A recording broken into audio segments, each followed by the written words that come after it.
오늘 우리에게 주신 하나님 말씀 볼게요. 오늘 우리에게 주신 하나님 말씀은 사도행전 5장 12절로 16절 말씀까지입니다. 사도행전 5장 12절로 16절이 함께 읽겠습니다. 시작. 사도들의 손을 통하여 민간의 표적과 기사가 많이 일어나매 믿는 사람이 다 마음을 같이하여 솔로몬 행각에 모이고 그 나머지는 감히 그들과 상종한 사람이 없으나 백성이 친송하더라. 믿고 주께로 나아오는 자가 더 많으니 남녀의 큰 무리더라. 심지어 병든 사람을 메고 거리에 나가 침대와 요 위에 누이고 베드로가 지날 때에 혹 그의 그림자라도 누구에게 덮일까 바라고 예루살렘 부근에 수많은 사람들도 모여 병든 사람과 더러운 귀신에게 괴로움을 받는 사람을 데리고 와서 다 나음을 얻으니라. 아멘. 할렐루야. 좋으신 하나님, 이제 말씀 드리려고 합니다. 우리 귀를 열어 주시옵소서. 하나님의 음성이 들려지게 하옵소서. 예수님의 이름으로 기도합니다. 아멘. 인류 역사상 이 예수님 말고 가장 좀 대단한 위대한 인물로 뽑는 역사학자들이 뽑는 사람이 누굴까요? 여러분 뭐 들어볼 만한 많은 사람들이 있겠지만 의외의 인물이 이 지난 1000년 동안에 혹은 2000년 동안에 예수님 이후로 의외의 인물이 선정이 됐습니다. 95년에도 워싱턴 포스트지에서 또 97년에 뉴욕 타임즈에서도 그리고 이제 소개된 인류의 어쩌면 예수님 다음으로 지금 인류의 가장 역사적인 인물, 위대한 인물이 누굴까? 의외의 인물입니다. 바로 누구냐면 칭기스칸이 뽑혔어요. 징기스칸 몽골. 이 징기스칸이 차지한 나라입니다. 징기스칸이 최초로 점령한 세계 강대국의 지도자예요. 로마가 지배했던 나라보다도 러시아가 또 알렉산더가 지배했던 곳보다도 히틀러가 지배했던 나폴레옹이 지배했던 다스렸던 그 모든 나라를 다 합친 나라보다도 더 큰 인류 역사의 가장 큰 나라를 차지했던 인물, 의외의 인물 징기스칸. 중국은 전부 중국 그가 지배한 땅이요 777만 평방미터. 이거는 아까 얘기한 나폴레옹을 여기 나오네요. 이 지금 그가 지배했던 나라들입니다. 신기한 건 근데 참 신기한 거는요. 나올라나? 안 나와요? 어쩔 수 없어요. 진짜 신기한 거는요. 여기 보면 저 우리나라 지도 보이십니까? 혹시 우리나라 지도 저기 고려라고 써 있잖아요. 고려는 지배를 못했어요. 별 쓸모없는 땅이라 아예 침략도 안 한 건지 아니면 힘이 있어서 막아낸 건지도 모르겠는데 그거 참 신기하죠. 고려까지. 그럼 여기 보면 이 인도 요쪽에 인도하고 동남아 말고 이쪽 더운 나라 말고 그 몽골이 저 가운데입니다. 여기서부터 자기가 지배할 수 있는 나라들 중국 전부, 그 다음에 지금의 러시아 전부, 저 위에 조금 빼고요. 그 다음에 이쪽으로는 유럽에 와서 이쪽에는 이제 저쪽 그리스까지, 그리고 저 위에 이쪽 밑에는 터키, 저 위에 헝가리 다 넘어서 여기가 다 그 당시에 말을 타고 다니면서 징기스칸이 지배한 나라, 점령해서 몽골 국기를 꽂은 나라들입니다. 대단한 인물이죠. 이 아프리카, 이 밑에가 아프리카거든요. 아리바바 이렇게 카이로 이쪽에 아프리카에서도 몽골인들의 국기나 그 당시의 유품들이 발견했다고 합니다. 그러니까 사실 이제 빨간 국기 지역뿐만 아니라 사실은 더 넓은 지역을 이 징기스칸과 그 후손들이. 그런데 재미있는 거는요. 제가 왜 이 지도를 봤느냐면 이 징기스칸이 이렇게 무력으로 이 엄청난 땅을 지배했는데 이게 200년 정도 지나서 다 망했어요. 몽골이라는 나라가 지금 얼마 안 되지 않습니까? 200년을 채 못하고 다시 다 사라지고 말았습니다. 근데요, 이보다 더 큰 지배한 나라가 있어요. 큰 지배를 가진 나라. 어떤 나라냐면은요, 이 나라의 시작은요, 아주 작은 데서부터 시작합니다. 우리 잘 아는 지금 배우는 것처럼 예루살렘에서 시작됐습니다. 성도 한 200명이 시작했어요. 200명이. 첫 번째 국민이 200명이었어요. 200명이 성령을 받았습니다. 그리고 나라를 세웠어요. 무슨 나라예요? 그 나라가 하나님의 나라. 그렇죠? 하나님이 지배하시고 통치하시는 하나님의 나라. 그 200명이 오순절 다락방에서 120명이 시작한 하나님의 나라는 베드로와 요한이 성령을 받고 나면서 못 걷게 된 자를 고쳐주는 사건을 시작으로, 그러고 나서 이제 교회가 폭발적으로 성장하기 시작했습니다. 그리고 나서 이제 초대교회가 성장하며 점점점 번성하기 시작하고, 복음이 에베소 교회를 통해서 또 안디옥 교회를 통해서 이렇게 또 막 퍼져나가기 시작했는데, 자, 이 지도는요, 빨간색이, 이 붉은색이 기독교 카톨릭을 중심으로 50% 이상 지배적으로 나라를 다스리는 나라가 이거 붉은색입니다. 붉은색. 남미 카톨릭 포함입니다. 그래서 위에 그리고 미국, 캐나다 위까지. 그다음에 이제 이쪽 아프리카 중에서도 가운데 중앙아시아, 중앙아프리카는 이슬람이지만 그 밑에 조금 그래도 잘 사는 나라들은 대부분이 기독교 국가. 호주, 그 다음에 뉴질랜드, 호주 이쪽 뉴질랜드, 그리고 저 위에 지방 이제 러시아, 이쪽도 러시아도 기독교 국가로 들어가죠. 러시아 정교회가. 사실 우리나라는 무종교의 기타 종교입니다. 저기가. 왜냐하면 우리나라는 기독교가 50%를 넘지 못해요.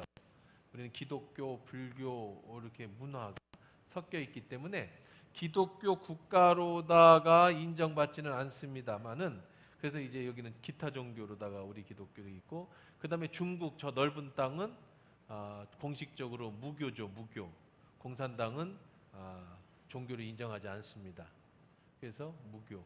그 다음에 이제 저 약간 붉은색이 불교 국가들이고, 그 다음에 이 녹색 계통이 이슬람교. 자, 칭기스칸이 무력으로 칼로다가 점령한 지역이 우리 봤던 것이 이 정도라고, 이 빨간 걸로 볼게요. 이 정도가 칭기스칸이 무력으로 지배한 나라입니다. 근데 이 지배를 하고 역사적으로 사라졌습니다. 몽골이라는 나라는 물론 있지만 그가 지배했던 건 다 이제 다 풀어놨죠. 그런데 기독교는 2000년 동안에 칼 하나 쓰지 않고 총 하나 쏘지 않고 이렇게 기독교 복음으로만 이렇게 지배가 되어졌고, 하나님의 나라가 지금도 계속해서 성장하고 있고, 또 앞으로도 주님 오실 날까지 계속 이렇게 번성하게 될 겁니다. 그 힘이 어디서 나올까? 폭탄 같은 군사력도 아니고 징기스칸 같은 지도력도 아닙니다. 그럴 수 없지요. 절대로. 바로 십자가의 능력, 성령의 역사. 누가 물어요. 정말 하나님이 계십니까? 정말 성령의 역사가 일어납니까? 그래서 정말 사람이 바뀌고 세상이 변화됩니까? 네, 이게 증거입니다. 예수님이 오시고 정말 복음을 받아들인 나라, 그 예수님이 거짓말이라고 한다면, 성령이 없다고 한다면, 사람이 말씀대로 변하지 않는다면 이런 역사는 일어나지 않죠. 무력으로도 200년을 못 지키는 나라인데 사랑으로 어떻게 2000년 동안에 이렇게 지배될 수 있겠느냐는 겁니다. 바로 이 모든 것은 교회를 통해서 일어났습니다. 사도들의 손을 통해서 표적과 기사가 일어나기 시작했죠. 그래서 우리가 오늘 본문에서 보는 것처럼 15절, 16절에 보면 심지어 병든 사람을 메고 거리에 나가 침대와 요 위에 누이고 베드로가 지나갈 때 혹은 그의 그림자라도 누구에게 덮일까 바라고 예루살렘 부근에 수많은 사람들도 모여 병든 사람과 더러운 귀신에게 괴로움을 받는 사람들 데리고 와서 다 나음을 얻었다라고 얘기를 합니다. 총과 칼로 정복 어떻게 기독교가 변화되고 부흥했느냐면 병든 자와 아픈 자를 고치고 복음이 전해지면서 자발적으로 사람들이 모여들었어요. 총이 무서워서가 아니라 칼이 무서워서 자기 것을 내어준 게 아니라 자발적으로 두 손을 들고 항복을 하고 기독교를 받아들였는데 그 이유는 교회가 들어가면서 그들의 병든 사람을 아픈 사람을 고쳐준 거예요. 그러면서 사람들은 교회를 두려워하는 마음을 가지게 됩니다. 우리 13절에도 보면은요. 13절에도 보면 여기 있습니다. 그 나머지는 감히 그들과 상종하는 사람이 없으나 백성이 친송하더라. 여기서 상종하는 사람이 없다라는 것은요. 어떤 협박을 해서 무서워서 아니면 왕따가 돼서가 아니라 베드로와 요한과 초대교회의 지도자들의 강력한 카리스마와 능력, 심지어는 베드로가 지나갈 때에 베드로의 그림자가 그 사람에게만 지나가도 병이 낫는, 그러니 사람들이 함부로 할 수가 없었어요. 교인들을 함부로 할 수가 없었습니다. 아나니아와 삽비라 죽은 사건도 그렇고요. 그런데 사람들이 모여서 백성들이 그들을 칭송하고 교회는 점점 더 부흥되어지더라라는 겁니다. 사도들의 얼굴에서 광채가 난 거예요. 능력이 나타나기 시작한 겁니다. 하나님이 교회를 위해서. 그거는 이제 출애굽기 모세 사건에서도 그랬죠. 모세가 그 증거 돌판을 모세의 손에 들고 시내산에 내려오니 그 산에서 내려올 때 모세는 자기가 여호와 앞에 말하였으므로 얼굴이 피부에 뭐가 났다? 광채가 나나 깨닫지 못하였더라. 얼굴에 얼마나 광채가 났느냐면 자기는 못 깨달았는데, 근데 아론과 온 이스라엘 자손이 모세를 볼 때 모세의 얼굴과 피부에 광채가 남을 보고 그에게 가까이 하기를 두려워했다. 영적 권위가 일어나니까, 권위가 나타나니까 사람들이 모세 가까이 가는 것을 두려워했다는 거예요. 그리고 그 얼굴에서 광채가 나타났다는 겁니다. 초대교회에 베드로와 요한의 능력이 나타나니까 사람들이 교회를 향해서 베드로와 요한이나 사도들을 향해서 두려워하는 마음을 가졌어요. 하지만 그렇다고 해서 멀리하는 게 아니라 점점 교회는 더 성장해 갔다라는 겁니다. 그게 바로 성령의 능력이죠. 근데 사실은 베드로와 요한에게 능력이 있는 건 아닙니다. 우리 잘 아는 것처럼 베드로라는 사람은 어떤 사람이었어요? 문제투성이지 않습니까? 예수님 모른다고 부인하기도 하고, 다혈질, 말고에 귀도 자르고, 예수님 앞에 혼도 많이 났습니다. 사탄이라는 소리도 들을 정도로. 그런데 그런 사람인데 성령을 받으니까, 그런 사람인데 교회의 지도자가 되니까 교회를 위해서 하나님은 그에게 능력을 부어주시더라. 요한에게 능력을 부어주시더라는 거예요. 영적 권위가 살아나는 거예요. 사람들이 함부로 못하는 겁니다. 제자들에게도 함부로 못하지만, 사도들에게도 함부로 못하지만 교인들에게도 함부로 못했어요. 심지어 교회에서 살인사건이 일어났지만 교인들이 아나니아와 삽비라가 죽는 사건이 일어났지만 오히려 그것이 교회가 더 크게 부흥하는 계기가 되더라는 거예요. 지난주 우리가 말씀을 나눈 것처럼 지금 우리는 계속 교회에 대해서 배우고 있습니다. 초대교회 세워지는 걸 배우고 있죠. 부흥하는 교회가 그래요. 부흥하는 교회의 특징은요, 목회자의 영적 권위가 살아있는 교회가 부흥해요. 장로들의 권위가 살아있거나 장로가 능력이 있거나 파워가 있는 교회가 부흥한다는 얘기를 한 번도 들어본 적이 없습니다. 저는 목회를 하면서 지금까지 장로님이 능력이 있어서 교회가 부흥했다는 얘기를 한 군데도 들어본 적이 없어요. 여러분 다 그렇게 기억하시죠? 대부분의 교회가 부흥하고 성장하는 교회는 담임 목사가 영적 카리스마가 있어요. 담임 목사의 영적 능력이 있습니다. 부흥하는 교회가 그렇습니다. 영적 권위가 살아있는 교회입니다. 베드로와 요한과 야고보 같은 사람이 사실 인간으로 볼 때는 볼품이 없어요. 배운 것도 부족하고 뱃사람이고 그리고 성질도 다혈질이고, 그런데 교회가 세워지니까 하나님이 교회의 지도자들에게 권세를 주고 권위를 주시니까 사람들이 두려워하더라. 가까이 가는 것조차도 두려워했지만, 그런데 그렇다고 해서 교회가 세상과 멀어지는 게 아니라 사람들이 구름대같이 몰려들더라. 그게 바로 이제 모세에게 나타나고 베드로 요한에게 나타난 것처럼 후광이라고 그러죠. 후광. 사람이 아니라, 우리 서양의 그림을 그릴 때 서양의 미술들을 보면, 이 중세 시대 그림들을 보면 이런 성인들을 그리면 뒤에 후광을 붙여. 후광이라고 하죠. 이게 후광이라고 하는 게 후광. 그래서 사람은 아무것도 아니죠. 베드로는 아무것도 아닙니다. 그런데 성령이 임하셔서 그 뒤에 빛이 비춘다. 모세는 아무것도 아니에요. 살인자입니다. 그는 그냥 목동이었어요. 그 다음에 처가살이 하면서 정말 그냥 목숨만 건지던 사람이었는데, 그가 하나님과 대화를 하니 그 얼굴에 광채가 비쳐서 사람들이 감히 함부로 하지 못했다. 그래서 얼굴에 수건을 가렸다. 이게 이제 그런 것처럼 이 초대교회 제자들에게 능력이 나타나니까 사람들이 가까이 하지를 못했다. 그래서 이제 이 중세시대 그림에는 이 후광을 지려 놓습니다. 요즘 부흥하는 교회도 목사님 뒤에 후광이 있어요. 보여요? 안 보여요? 그래서 우리 교회가 크게 부흥 못하는 이유가 그거예요. 이게 막 후광이라고 보여야 되는데. 오늘날 교회 목회자들을 통해서도요, 역시 똑같은 일이 일어나야 합니다. 이것이 성경이에요. 어떤 일이 일어나야 됩니까? 치유가 일어나야 되는 거예요. 무력이 아니에요. 총도 아니고 칼도 아니에요. 그들을 굴복시킨 게 아니야. 자발적으로 자기들이 와서 굴복했어요. 어떤 거에 의해서? 그들이 치유받고 회복받고, 이 베드로의 그림자만 덮쳐도 귀신이 떠나가고, 그러니까 사람들이 몰려들었다는 겁니다. 오늘날 교회도 마찬가지입니다. 성장하는 교회, 부흥하는 교회는요, 바로 이런 역사가 일어나야 되는 거예요. 목사가 사람들로부터 존중을 받아야 합니다. 함부로 대하지 않습니다. 그럴 때 역사가 일어나는 거예요. 그럴 때 교회가 성장하는 겁니다. 그런 교회가 좋은 교회예요. 한국 교회가 왜 이렇게 됐느냐?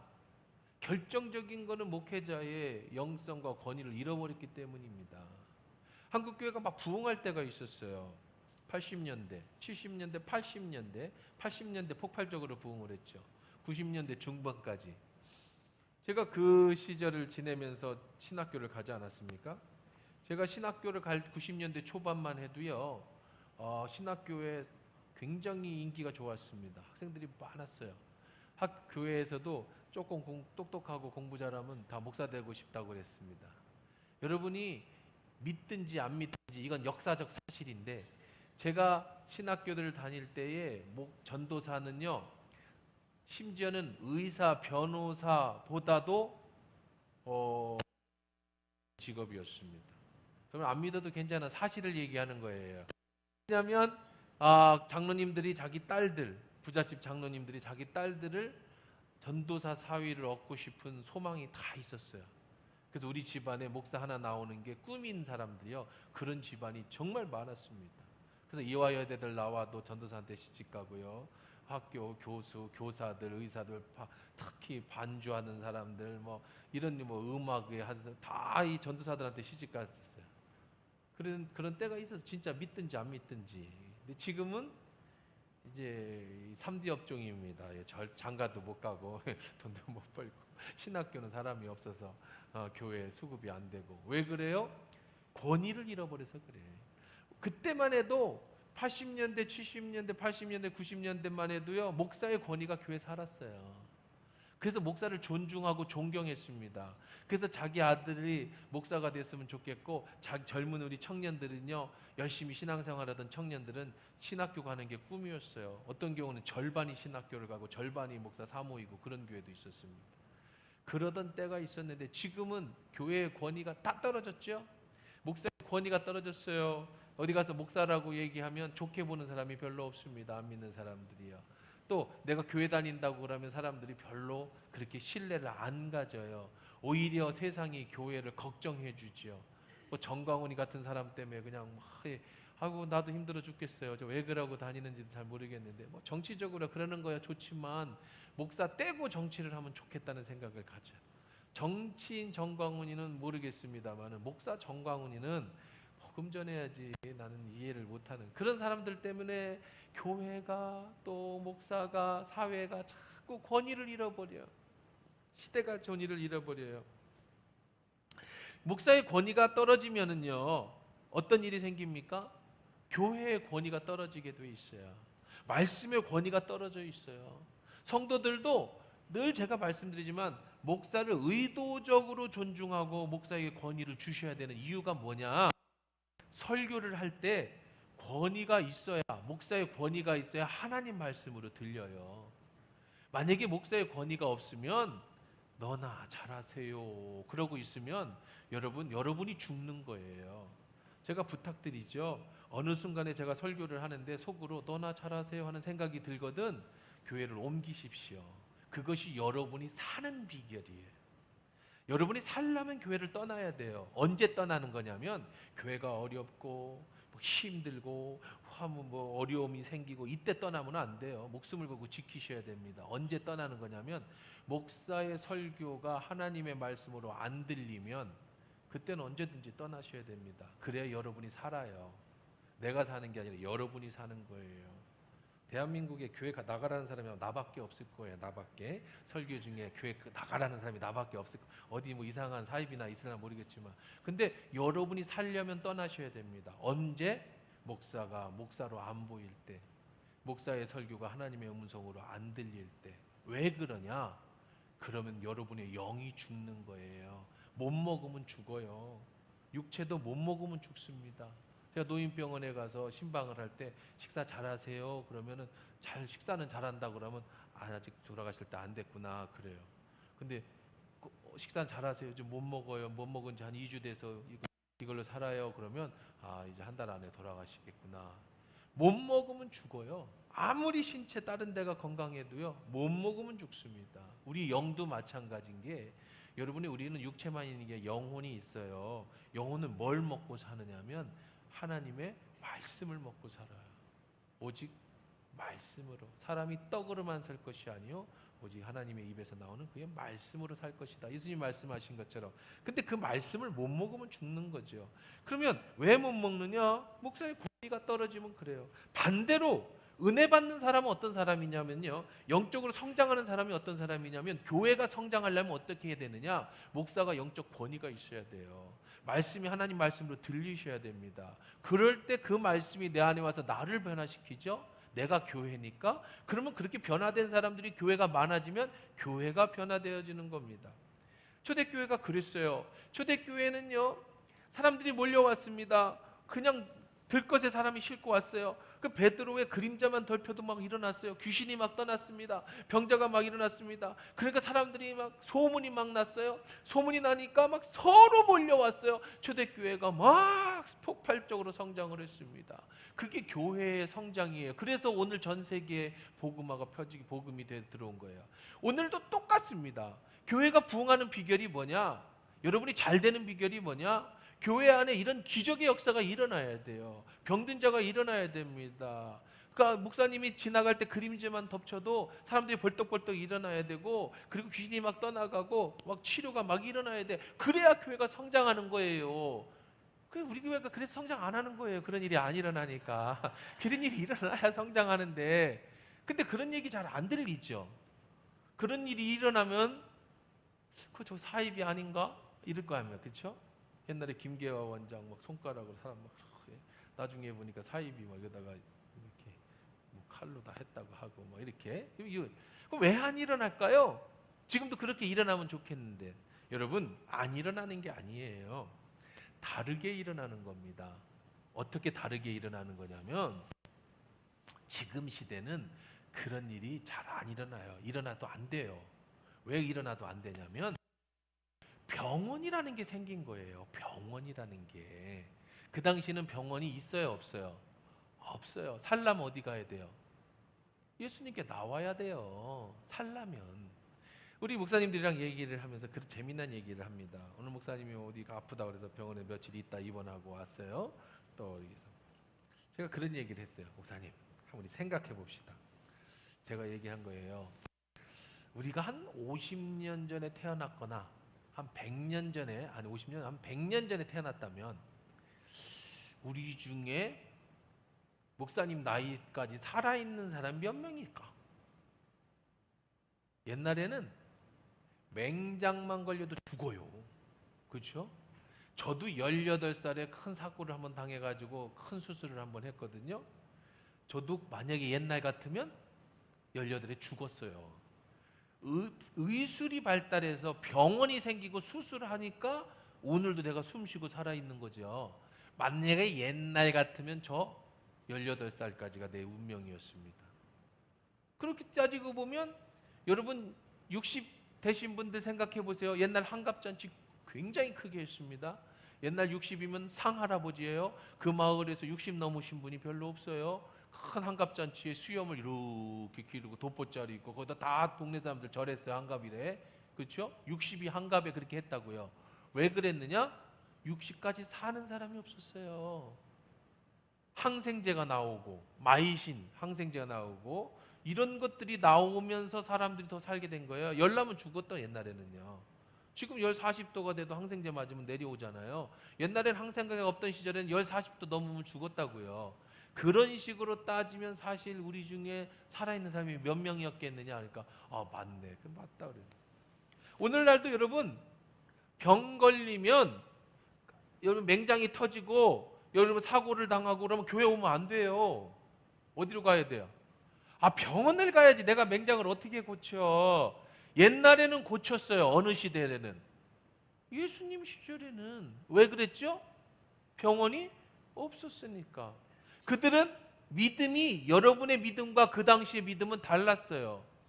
예수님 시절에는 무슨 믿음을 가지고 나왔어요? 예수님께? 예수님이 안 고쳐주시면 우리는 죽습니다라는 믿음 가지고 나왔어요. 베드로의 그림자라도 내가 덮치면 낫는다라는 믿음 갖고 나왔어요. 왜? 뭐가 없어서? 병원이 없어서. 근데 지금은 병원이 있기 때문에 여러분 저부터도 맹장 터지고 아프면 병원부터 가지 목사님한테 와서 기도해달라고 안 하잖아요. 자, 그렇다면 초대교회 그런 역사가 안 일어나는 이유 중에 대부분은 지금의 환자는 병원으로 가기 때문이다. 그러면 예수의 능력이 안 나타나느냐? 천만의 말씀입니다. 오해하시면 안 돼요. 병원에 가서 의사가 자릅니다. 그리고 맹장이 터지면 맹장을 잘라냅니다. 그리고 거기를 꼬맵니다. 이게 뭐 의사가 하는 게 전부예요. 그리고 항생제를 놓는 거예요. 누가 치료하셔요? 하나님이 치료하셔야지. 의사가 치료하는 게 아니에요. 우리 수술을 해봐서 알지만 여러분들 이렇게 배를 자르고 위장 장을 다 꺼내서 깨끗이 씻잖아요. 뭐 수술하고 와서 그리고 다 그냥 집어넣고 꼬매면 자기가 알아서 위장이 스스로 자기 몸이 다 자기 자리를 꽉 채워가는 거예요. 우리 배가 꽉 차 있어요. 위장으로 0.1mm도 틀리지 않고 제자리를 다 찾아갑니다. 이게 신비지요. 다 찾아가면 사인을 보내줘요. 뽕 하고 무슨 사인이야? 이리 들어간 가스가 잘 돌아서 나왔다는 거예요. 이 가스가 나왔다는 얘기는 이리 들어간 가스가 다 제자리로 다 돌아서 마지막까지 왔다. 그다음부터 뭐 먹으래? 밥 먹으라고 그러죠. 이게 신비예요. 신비. 의사가 1mm 맞춰놓는 게 아니에요. 그냥 집어넣으면 자기가 나요. 제가 자취하던 시절에 설거지를 하다가 유리가 탁 깨지면서 이렇게 돌릴 거 아니에요. 설거지 하면서 손이 싹 비었는데요. 이게 날카로우면서 살점이 뚝 떨어져 나갔어요. 살이 이만큼 푹 떨어졌어요. 피가 막 나올 거 아닙니까? 너무 아파가지고 이제 꽉 메고 있는데 옛날에는 뭐 병원 가는 거는 잘 생각 못했잖아요. 우리 때는. 요즘은 뭐 조금만 아프면 다 병원 가지만 옛날에는 안 꼬맸다고요. 이렇게 막 아파요. 근데 이렇게 보니까 너무 씨다르고 없단 말이 만큼 나와서 근데 살점이 있더라고요. 그래서 물로 씻어갖고 붙였어. 이렇게 여기다 붙여서 이게 씨라리 없잖아. 안 씨라리요. 이거 도로 붙여놓으면 내 거니까. 그리고 그냥 붕대로 꽉 쪼매 맸습니다. 근데 얼마나 신기한 건지요. 그냥 제살이 됐어요, 그게. 지금도 내가 일부 예배 끝나고 어디더라 찾아봤는데 표도 안 나요. 이거 다 붙습니다. 여러분, 이 손가락도 여기서부터 여기까지 제가 어렸을 때 장난치다 여기서 이만큼 찢었거든요. 근데 지금도 다 흉터는 있지만 다 붙어요. 안 꼬매도 붙어요. 왜 꼬매는 거예요? 빨리 붙으라고, 염증 없이. 그래서 꼬매는 거지. 살도요, 다 헐렁해도 다 갖다 놓고 꽉 매면요, 지가 다 붙어요. 우리 몸은요, 스스로 하나님이 다 치료하게끔 만들어 주시고요, 하나님이 치료하시는 거예요. 할렐루야. 여러분, 병원 가지 말라는 얘기 아닙니다. 병원 가십시오. 약도 드시고 치료도 받아야 되는데 잊지 마세요. 의사가 치료하는 게 아니라 하나님이 치료하시는 건 줄 믿습니다. 그래서 기도하셔야 되는 거예요. 기도 부탁하셔야 되고 또 여러분들도 기도하셔야 됩니다. 아무것도 아닌 작은 이 병이 사람의 목숨을 잃어가기도 하고요, 큰 질병 가운데서 하나님이 기적적으로 의사는 못 고치는 걸 하나님이 고치시는 기적의 역사는 지금도 일어나는 줄 믿습니다. 그러니까 초대교회처럼 교회가 여러분 당장 그림자처럼 덮치면 사람이 벌떡벌떡 안 일어나니까 교회가 부흥하는 게 아니라, 지금도 그런 교회가 그렇게 부흥해야 되는 게 아니에요. 지금도 선교지에 가면 그런 역사가 일어납니다. 거기 병원이 없거나 의술이 낮은 데에서는요. 하지만 지금은 병원이 있어서 그래요. 그렇다면 지금 시대의 교회는 무엇을 치료하는 것이냐? 육체의 치료도 치료지만 정말 이 시대의 교회에서 일어나야 될 치유는 우리의 영과 혼의 치유인 줄 믿습니다. 가정에 문제가 생기면 어디 병원에 가실 겁니까? 여러분의 혼적인 문제와 여러분의 삶의 문제가 생기면 부부간의 관계가 문제가 터지고 자녀와의 관계가 문제가 터지고 사회생활의 문제가 터지고 물질적 문제가 터지고 인생의 어려움에 큰 인생이 복면하면 어느 의사를 찾아가서 해결하실 겁니까? 이 문제를 해결해 주는 데가 오직 예수 그리스도 교회에 나와야 되는 줄 믿습니다. 교회가 이 시대는 다른 방법으로 기적을 일으키는 거예요. 옛날에는 우리의 육체를 치료했다면 이제는 우리의 영혼과 정신을 교회가 치료하는 거죠. 지금 시대는요, 육체적 질병보다 정신적 질병과 사회적 문제를 가진 사람들이 훨씬 더 많습니다.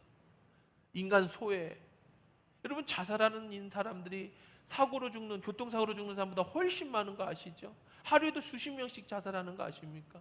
자살만 합니까? 요즘 뉴스 보세요. 선생님도 미쳤고 학생도 미치고 막 그냥 다 미쳤다. 다 뭐 하나 건들기만 하면 다 폭발할 것 같아. 막 다들 막 어쩔 수 없이 살아가요. 좋은 차를 탑니다. 은행에 돈도 많습니다. 좋은 거 먹습니다. 아프면 병원 갑니다. 문제가 없어 보이지만 이 정신적인 내적인 문제가 얼마나 많은지.